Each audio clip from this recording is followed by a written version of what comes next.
ఇక చూడండి. సో నేను దూరం నుంచి చూపిస్తున్నా ఎలా అనిపిస్తుంది మీకు. సో నా హెయిర్ లైన్ ఇలా కనిపిస్తుందండి చూడండి.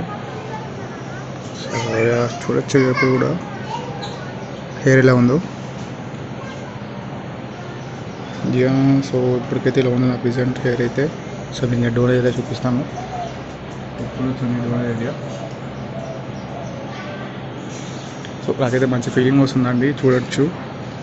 హెయిర్ కూడా బాగానే గ్రోత్గా ఉంది నాకైతే ఇప్పటికి. సో వాళ్ళైతే హెయిర్ లాస్ అవుతుందని చెప్పారనమాట. సో నాకైతే ఏం ప్రాబ్లం లేదు, ఎందుకంటే మళ్ళీ గ్రోత్ అవుతుంది కాబట్టి. సో నా డైట్ కూడా నేను చూస్తున్నాను అనమాట.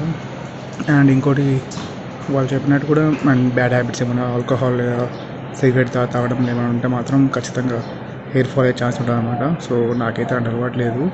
But I mean in case ఎవరైనా చేసుకునే వాళ్ళు ఉంటే సో బీ అవేర్ అండి, ఎందుకంటే హెయిర్ కాబట్టి సో రాలిపోయే ఛాన్స్ ఉందన్నమాట. సో ఏదైనా సరే ఉంటే మీరు ముందే కాన్షియస్గా కనుక్కోండి, అన్ని తర్వాత చేసుకోండి హెయిర్ ట్రాన్స్మిషన్ అయితే. సో అండి, సో మళ్ళీ రేపు కలుద్దామండి. బాయ్.